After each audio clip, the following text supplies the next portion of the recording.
Hi, everybody, and welcome to Chapter 3 of Caring for Our Common Home, The Good, the Bad, and the Ugly. Pope Francis's chapter is called The Human Roots of the Ecological Crisis, but I decided to change the name for my show, and I would just really encourage you, if you're not reading this already, that you would pick up a copy, either a paper copy of Laudato Si, or you can read it online on the Vatican website, and I'll put a link to that as well.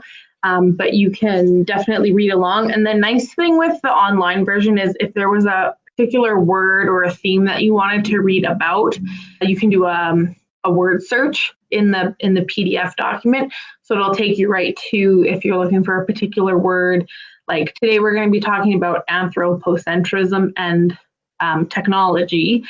And so if you wanted to find where Pope Francis talks about that and go back and read a little bit more yourself, you could just do that. So we'll get started. Last week, we talked about how we are interconnected. And we talked about that we're affirmed in Scripture, we're affirmed in our theology as Christians that we are made for relationships. So primarily our relationship with God, our relationship with our neighbor, and our relationship with the rest of creation, and that those are all interconnected as well. So if we're in right relationship with God, that will help us to be in right relationship with creation and with our neighbors.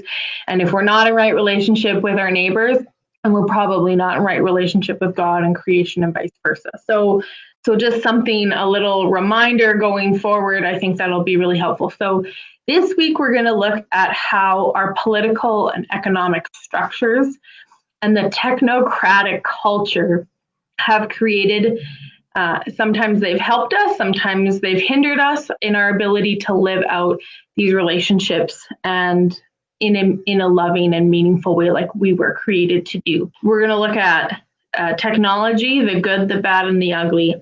We're going to start with the good, because this is how Pope Francis starts his chapter. So he says that technology has remedied many ills and evils.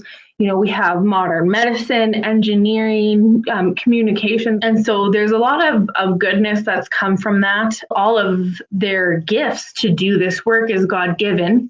And of course, we remember that we are given gifts by God to serve the community. They're not for our own prosperity, but for the prosperity of other. This is the relationship, with our neighbor. Everything that we do affects others. And so we use our gifts to help and to show that loving compassion and mercy of God here in the world. So he even, Pope Francis even talks about that we don't have to labor so intensively. Humanity is freed up to create, to sculpt, to paint, to write poetry and music, and that all these beautiful things, even the architecture that surrounds us, it's not just functional, but it's also art. And he celebrates that and commemorates that and says, this is great. When we look at anything that is beautiful, be it a song or a building or, a bridge, like a literal bridge or a figurative bridge through communication that's been built, these beautiful things, they remind us of God. They point to the goodness of our Creator and the beauty of God. And so this is actually a way for us to come to know who God is and who we're created to be in a more meaningful way. So this is great. And he affirms that right at the beginning, and then he goes back at the very end and he affirms that again. But it's the in-between part of the chapter, the bad and the ugly, where we're going to spend, unfortunately, most of our time, because the things that are good, we need to continue to do them. So we recognize that and we continue to do that. But when things turn south, we need to look at that and be critical and understand how to move forward. Pope Francis says that we are created to be cooperators with God in the work of creation. But unfortunately, what happens is that we set ourselves up in the place of God, and thus we end up provoking a rebellion on the part of nature. And this is actually a quote from John Paul II in his encyclical Sentimus Annus. So he says we have fallen short. We were created to cooperate with God. But sometimes we end up putting ourselves in the center instead of God. This is the anthropocentrism. Anthro is human centrism, putting ourselves in the center. And so we've fallen short, and we actually are continuing to go down this path away from God, away from who we are created to be. And in part, Pope Francis says this is due to an inadequate anthropology, a Christian anthropology. So he says that, it's actually created unhelpful and destructive Promethean anthropocentrism. So Prometheus is a Greek titan who gave fire to humans. And he's often seen as, a kind of a symbol or an archetype of overreaching. He overreaches. And so what ends up happening is because he was so defiant and he didn't think about the consequences of his actions, Zeus set him into stone and had an eagle, which is the symbol of Zeus, eat his liver out every day for all of eternity as a punishment. The liver, because the ancient Greek civilizations thought that that's where human emotion was stored. And so we kind of have this overreaching, this, an Icarus kind of idea that we've extended beyond where we should be, and we've lost sight of the goodness of technology. And so this has led us to, we try to dominate nature rather than having dominion in the biblical sense. So this is when we talk about having dominion in that Genesis story that we talked about. It doesn't mean dominate. It doesn't mean that we take everything that we can, and hold nothing back and just consume everything. It means that the word dominion in Hebrew is rahad, and rahad is used in reference to the priestly king. The scripture talks about this in Psalms. It talks about this with the coronation of Solomon, who's supposed to be a righteous king, and it says that the righteous king will have dominion over his subjects. And what that looks like is that he will hear the cry of the poor. He will listen to the orphans and widows. He will make sure that everyone has food, that justice is being served, that we deliver the needy, and the needy is the earth, the poor and those who have no helper. So we advocate for those who need our help. We save the lives of the needy from oppression and violence. And I mean, if we look at, the world today, there's a lot of acts of violence against nature, against the poor. And we'll talk about that a little bit more. So this is what we're called. This is the relationship we're called to have when God commanded us to have dominion over the earth. That's the kind of understanding. This Promethean anthropocentrism, we have become slaves to the technology that we've created, a system that we don't fully understand. The market or the economy. We always hear people on the news saying, like, oh, the economy, like, we have to make sure that it doesn't fall, and we have to make sure that it's supported, and or the market will take care of this, for if there's a famine somewhere in the world, or not enough access to water, or some kind of global trade. It's, the market will take care of it. It will dictate to us how we need to respond so that we can meet the needs of the market. And that's backwards. The market, the economy has to serve people. It's people over profits, not the other way around. But this kind of technocratic culture that we've created, it doesn't operate that way. And now we've found that it gives tremendous power to few, and it doesn't ask the questions about how we use or further develop this technology for the common good. So Pope Francis, he says, the fact that the contemporary man has not been trained to use power well, because our immense technological development has not been accompanied by a development in human responsibility, values, and conscience. So he says that we need to recognize, first of all, that these structures benefit the very few, that the very few have control and authority, and that we need to take control. We need to set limits on this, because these systems are based on the idea that we can just constantly consume, and that Pope Francis says that this is a lie. The foundation of this consumeristic economy that always needs to be fed, it's based on a lie that there is an infinite supply of the earth's goods. And this leads to the planet being squeezed dry beyond every limit. And so, I mean, we don't have to look very hard to see examples of this.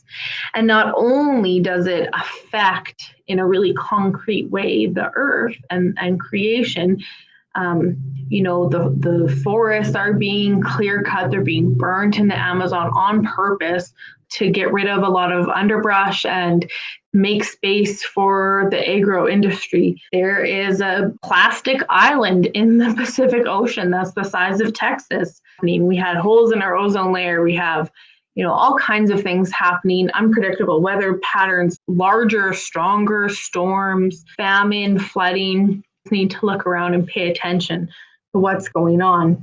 These systems, this technocratic system, the market, it has removed our ability as human people quite largely to participate in these structures. They're so complicated and there's so many variables that, like I said, even the people who run the market or have been working in it, trading in it for decades, they still don't completely understand how it operates.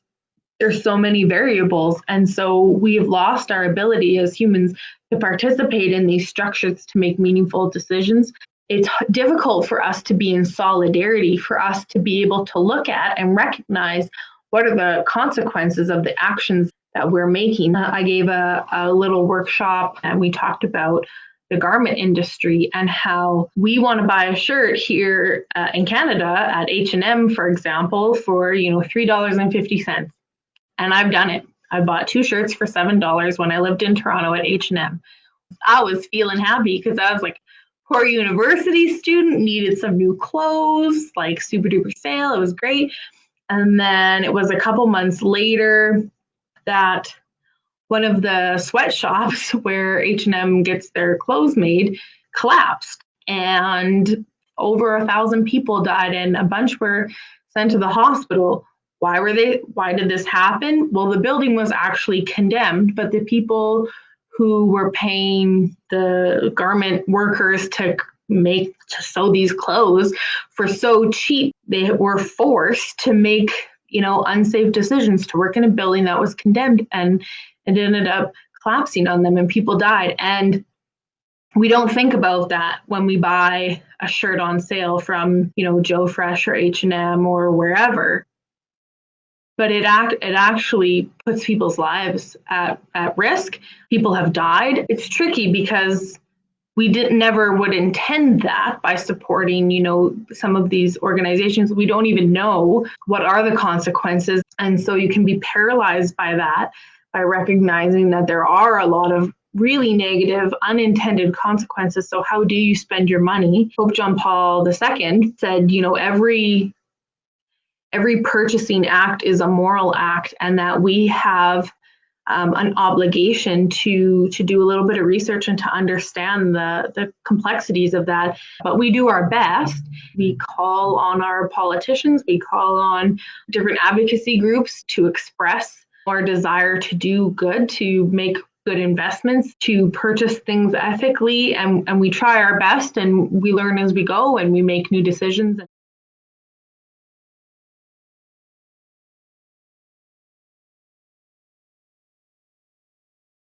We definitely are far removed from caring for the common. These systems don't take into account the poor, the ill, how we're setting up our society and our cultures, what we're valuing. They don't take into account the pollution, be the clear cutting of forests, the loss of biodiversity.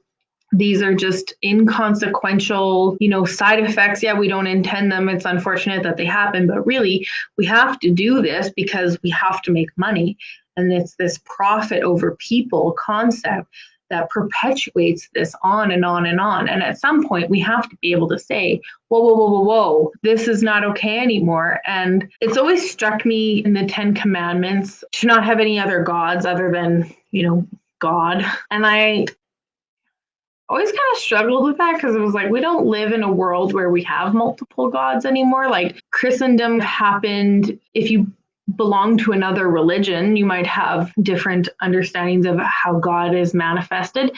But really, in North America, when I was growing up, the world I knew was Christian, and that was it. But then when I read through Laudato Si for the first time, it struck me that we have a God of the economy, we have a God of finance, and we make sacrifices to this God quite often. And it is the poor, it is the elderly, it is the disabled, it is sometimes unborn children, it is the biodiversity, anything that causes inconvenience to this pursuit of profit. These people are sacrificed to the God of commerce, and it is a real thing that we have to deal with. And it never made sense to me before until I read, Laudato Si, and then it kind of clicked. And I don't know if that's a helpful image for you, but it has been really helpful for me. So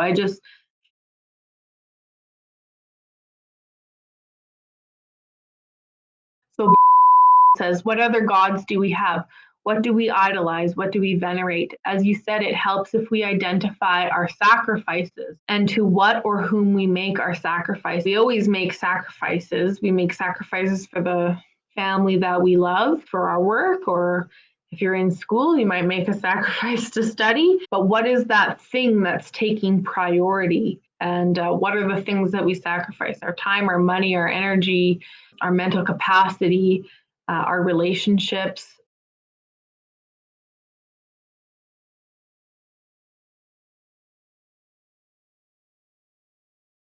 Pope Francis, says that like some of these technologies that we have, they have been really good. And we have helped a lot of people, with the global economy, like 1 billion people have come out of poverty. There are people in parts of the world who are able to have a more balanced diet because of GMO cereal. And Pope Francis talks about this. He says the first kind of GMO grain cereal that we recognize was because of fungus, and it was actually changing the DNA. And so this is within the natural cycles of the earth. But in the first chapter, when we talked about rapidification, it's this idea that these new kind of systems that we're putting in place, they are superseding the natural cycles, and that we've actually now we're consuming at a rate that we can't return things back to the earth. And so with this GMO, it's actually causing a lot of poor farmers to become destitute, to have to take out loans so that they can purchase new seed every year. And it's really ruining a lot of ecosystems, and it's destroying people's livelihoods, their life, their access to dignified work, to their homes, their community. And it does have the potential to be so good, and yet it isn't. And so we need to take a step back. We need to say, this isn't okay, and we need to be able to criticize and to look at this seriously. Pope Francis talks about these technologies, have been good, but when their only value becomes how much money, we frequently ignore or forget the reality that's right in front of us. And so we look for this ideal. We hope that the calamity that's been created will actually be solved by the same system, that created it in the first place, rather than criticizing or deconstructing this system. And it's causing a great imbalance. And so I'll just read here from Pope Francis. He says, the decision makers, they support these industries because this is kind of all they know or realize.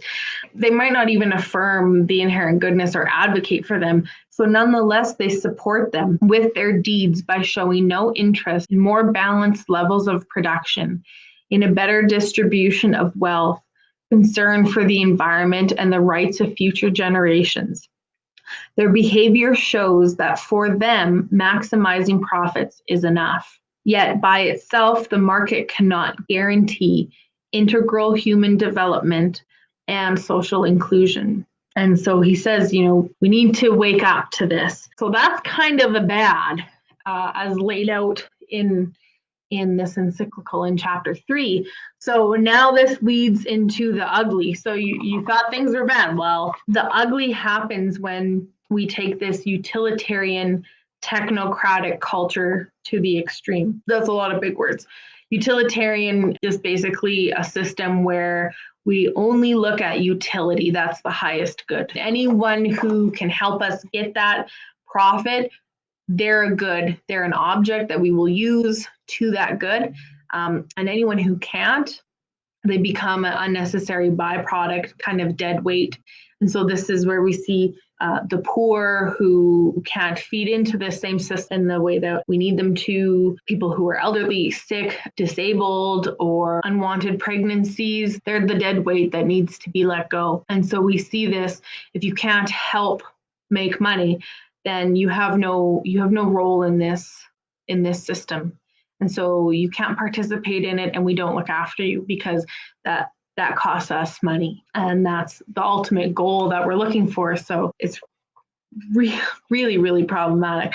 So utilitarian technocratic is just that the technology that we develop is so that we can make more money, so that the people who have the power and control can have more power and control. And we'll let a little bit of that trickle down to the average Joe, but really not in a meaningful way. It just further widens the gap between the have and the have not. Most of us get a couple little crumbs here and there, and we feel satisfied with that. Pope Francis says that, we have to see the reality in front of us. We have to wake up and open our eyes. This leads us down the path of cultural relativism. This is the ugly, the cultural relativism. The culture of relativism is the same disorder which drives one person to take advantage of another, to treat others as mere objects, imposing forced labor on them or enslaving them to pay their debts. The same kind of thinking leads to sexual exploitation of children and abandonment of the elderly who no longer serve our interests. It is also the mindset of those who say, let us allow the invisible forces of the market to regulate the economy and consider their impact on society and nature as collateral damage. In the absence of objective truths or sound principles other than the satisfaction of our own desires and immediate needs. What limits can be placed on human trafficking, organized crime, the drug trade, commerce in blood diamonds, and the fur of endangered species? Is it not the same relativistic logic which justifies buying the organs of the poor for resale or use in experimentation, or eliminating children because they are not what their parents wanted? This same use and throw away logic generates so much waste because of the disordered desire to consume more than what is really necessary. And he says that when humans begin placing themselves at the center, they give absolute priority to immediate convenience, and all else becomes relative. We, in part, live in this world already. This isn't anything new. We can look to many places and see this unbridled want to consume. In a lot of places, we live in this. I mean, all those examples that I just read in that paragraph, this is happening. It's not like, well, maybe one day.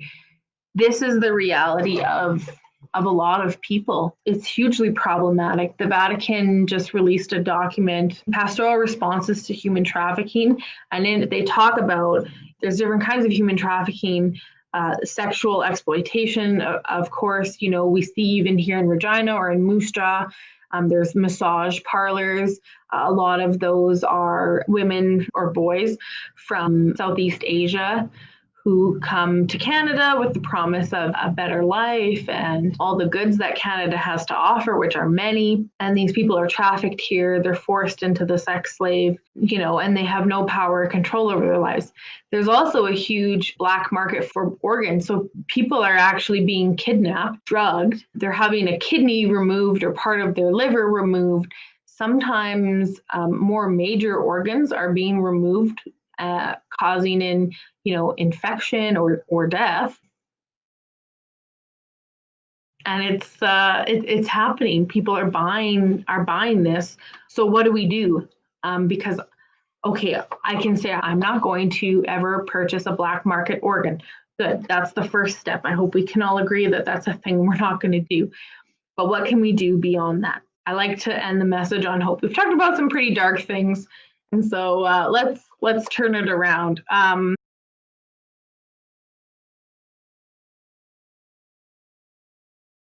We have horrible amounts of other gods, movie stars, sports personalities, musicians, etc. How do we value the work that they do, the contribution to society that they give? Do they really not have value in the work that they do? When we look at on strike, what is the service that they provide? How do they contribute to the betterment of society, to helping the poor and the marginalized, to doing work that most other people aren't willing to do or they think is beneath them? I think that really calls into question a little bit about, what are we valuing really? And is there dignity in all kinds of work? Because we all have different gifts and we all need to work towards building up this community, this society that we live in. What are some of the things that we can do to change this culture? Well, first of all, we know that we were created for more. Pope Francis says we were created with a vocation to work. The goal should not be that technological progress increasingly replaces human work, for this would be detrimental to humanity. Work is a necessity, part of the meaning of life on this earth. It's a path to grow, human development, and personal fulfillment.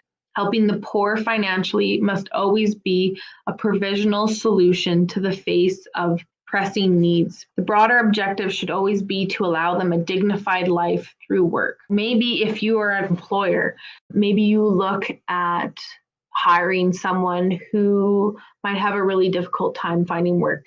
So this could be someone who is new to Canada, who maybe doesn't have the best language skills, who needs a little bit of help. Maybe we look at, hiring a young mother and that we're a little bit flexible with the time because she might have to deal with her sick child or go to, parent-teacher interviews, that we make allowances for people so that they can do the things that they need to do. Maybe we look at hiring or working with or standing up for an ex-con. These are people who are wanting to get back on their feet, to be contributing members to society. And often our society doesn't look too favorably on them, and it can be really difficult. It's so easy for us to push them aside and to not recognize their inherent dignity, to not allow them to participate in society, to not give them dignified work. And so this is something that we can do. We can advocate for, or we can, if we have the authority in our own spheres, to help include those disenfranchised people back into society and to reintegrate. And that can be really meaningful for a lot of people. So Pope Francis says, first of all, we need to start having discussions around this, and we need to invite lots of different people and have lots of different voices as part of this. Discussions are needed in which all those directly or indirectly affected, so whoever the stakeholders are in whatever decision, that they can make known their problems and their concerns, and that they have access to adequate and reliable information in order to make decisions for the common good, present and future. So this is a huge thing. Part of the power imbalance of this technocratic world that we live in is more about information and access to information rather than physical power like guns or tanks, though sometimes that can be part of it too. Pope Francis doesn't say this, I'm putting words in his mouth, but what he's getting at is that we need to look at the macro systems, at the larger systems, not at the micro systems. And when we zone in and we're hyper focused on what are our profit margins for this quarter, instead of looking at, how does this impact the entire society, the common good, we lose sight of the consequences and of the good or the bad, and we lose our ability to criticize and make meaningful decisions. And so the solution to that, he states, is that we need to look at an integral ecology. And integral ecology just happens to be the title of the next chapter in Laudato Si. So we've kind of laid out a bit of the problems, some of the good things that can happen here, but mostly we've just laid out problems. I've tried to integrate a little bit of hope and advocacy that we can do, helping and encouraging our civil authorities to be allowed to create, more balanced policies so that there can be a returning of an equilibrium of power structures.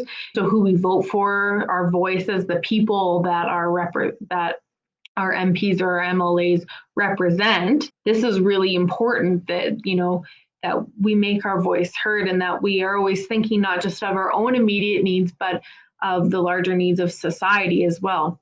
And then says also, those negatively impacted most often have the weakest voice. How do we add voice and power to the powerless? This is the work of social justice. We recognize the dignity of people, and we recognize that if we have a right to something, then we also have a responsibility to make sure that that right is being upheld for everyone in our society. So we have to take our blinders off, as Pope Francis has said in this chapter of Laudato Si. We need to be able to criticize. We need to have access to information in order to do that accurately. We need to educate ourselves. We need to find a balance of being bogged down in all that knowledge, because there is a lot of information out there. So I think we have to have a touch of mercy for ourselves also and recognize our own limitations. Pope Francis does in this chapter. We didn't just get to this point in time in history in our world because of one decision. There's been many, many, many, not just by one group of people either. And the solution isn't a simple, easy one. As many variables that led us to this point now, there are that many variables that will have to be looked at so that we can find creative solutions. And so this is why at the very beginning of Laudato Si, Pope Francis says we need to have real dialogue and discussion about this. And we need to talk to poets. We need to talk to politicians. We need to talk to Indigenous. We need to talk to the poor. We need to talk to those who are consuming and those who are producing. We need to talk to all these people and have them engaged. It can't just be a Catholic thing. It can't just be a Christian thing. All people of goodwill need to be a part of this conversation. And it is through that we'll be able to come up with creative and insightful solutions to this multifaceted problem. Says it's very important that we pay attention to our political leaders. We need to question them and challenge what they are doing so that they are more aware of the voiceless and their responsibility to our less fortunate. If we don't pressure them, they will be swayed by those who are only concerned for themselves. Yes, I agree, 100%. We talked about the good, we talked about the bad, and we talked about the ugly. I'll outro us with this the good, the bad, and the ugly theme song. And thanks so much, everyone, for coming. Take care, and God bless.